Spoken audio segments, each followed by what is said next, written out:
Assalamualaikum warahmatullahi wabarakatuh. Selamat pagi teman-teman. Kami dari kelompok 1 akan mempresentasikan hakikat pembelajaran IPS di SD atau MI. Sebelum kami memulai ke materi, saya akan memperkenalkan terlebih dahulu anggota kami.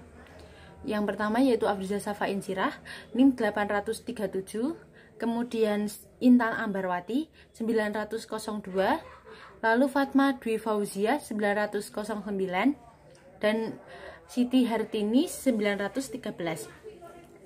Baik, saya akan melanjutkan ke materi yang pertama yaitu hakikat pembelajaran IPS. Kita sudah tahu bahwa IPS itu ada sejak kita SD atau MI sampai kita ke jenjang SMA, dan ada yang juga di perkuliahan ya. Lalu pembelajaran IPS sendiri merupakan salah satu mata pelajaran yang diajarkan di SD atau MI yang memuat materi geografi, sejarah, sosiologi, dan ekonomi. IPS merupakan muatan wajib yang harus ada dalam kurikulum pendidikan dasar dan menengah. Melalui mata pelajaran IPS, siswa diharapkan untuk dapat menjadi warga negara Indonesia yang demokratis, bertanggung jawab, saling menghormati, dan menghargai perbedaan, serta menjadi warga negara yang cinta kepada kedamaian. Pembelajaran IPS yang ada di sekolah dasar dapat menjadi salah satu sarana dan pegangan siswa untuk menghadapi pergaulan yang luas di masa mendatang, sehingga siswa dapat menganalisis kondisi sosial masyarakat setelah memasuki kehidupan yang dinamis. Pembelajaran IPS yang diajarkan tentunya dimulai dari lingkungan yang dekat dengan siswa, yaitu keluarga, kemudian berjalan secara luas menuju lingkungan yang lebih jauh yaitu sekolah atau masyarakat, sehingga pembelajaran IPS memiliki kesan yang bermakna bagi dirinya. Materi selanjutnya, tujuan pembelajaran IPS SDMI. Tujuan pembelajaran diantara lain: 1. Mengajarkan konsep-konsep dasar sosiologi, geografi, ekonomi, sejarah, dan kewarganegaraan, pedagogis, dan psikologis. Yang kedua, mengembangkan kemampuan berpikir kritis dan kreatif, inquiry, memecahkan masalah, dan keterampilan sosial. Yang ketiga, membangun komitmen dan kesadaran terhadap nilai-nilai sosial dan kemanusiaan. Yang keempat, meningkatkan kemampuan bekerjasama dan berkompetensi dalam masyarakat yang majemuk, baik secara nasional maupun global. Selanjutnya, ciri-ciri pembelajaran IPS SD dan atau MI. Yang pertama, berasal dari struktur keilmuan geografi secara ekonomi dan sosial. Yang kedua, dapat menyangkut perubahan kehidupan masyarakat. Ciri-ciri selanjutnya, menggunakan 3 dimensi ruang, waktu, dan nilai atau moral. Kemudian materi selanjutnya yaitu karakteristik pembelajaran IPS SD atau MI. Yang pertama, IPS adalah ilmu yang fakta. Maksudnya, IPS mengajarkan menjelaskan peristiwa dan masalah yang benar-benar terjadi dalam masyarakat.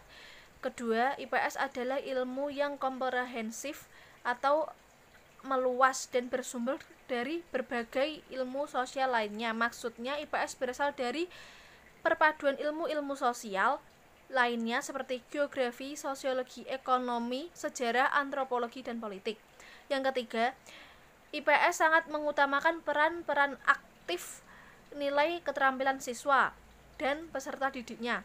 Yang keempat, IPS dapat dikaji dan berbagai macam ilmu pengetahuan lainnya.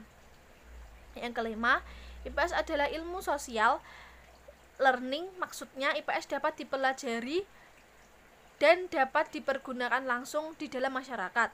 Yang keenam, IPS adalah ilmu yang dinamis, terkonsep, dan mengikuti perkembangan zaman. Oke, melanjutkan penjelasan dari materi sebelumnya, sekarang yaitu materi IPS SD atau MI. Yang pertama, secara garis besar, sumber materi IPS berasal dari segala sesuatu yang ada di sekitar siswa. Yang pertama yaitu bisa dari keluarga hingga masyarakat global. Dengan berbagai kegiatan dan kebudayaan yang dimiliki dari daerah tersebut, dengan segala sesuatu atau hubungan kegiatan manusia, yaitu yang pertama produksi, komunikasi, transportasi, dan lain-lain. Materi IPS sendiri diajarkan memiliki kemampuan untuk dapat mengembangkan kemampuan intelektual, kemampuan sosial, dan kemampuan individual. Yang selanjutnya yaitu pembelajaran IPS, implementasi dari pendidikan IPS. Pembelajaran IPS sebagai implementasi dari pendidikan IPS maka tidak lepas dari hakikat dan tujuan dari pendidikan IPS tersebut. Guna tercapainya dalam setiap pembelajaran. Model-model IPS sendiri ada 3. Yang pertama yaitu pendekatan integrated, merupakan suatu cara untuk pengorganisasian dan penyajian materi pembelajaran yang menggambarkan pokok bahasan atau masalah tertentu yang akan dikaji dengan satu kesatuan yang utuh. Meskipun pengajian atau pembahasannya menggunakan konsep dan berbagai disiplin ilmu. Yang kedua, pendekatan correlated, merupakan suatu cara penyajian materi atau pembahasan suatu pokok pembahasan atau masalah dengan menggunakan konsep-konsep tertentu seperti disiplin ilmu sosial, etika, filsafat, dan humaniora. Yang selanjutnya yaitu sedangkan pendekatan sparated merupakan suatu cara penyajian materi atau pembahasan suatu pokok bahasan atau masalah yang dilakukan berdasarkan disiplin ilmu tertentu. Menurut Parmono 2013 halaman 70-71. Sekian presentasi dari kelompok kami.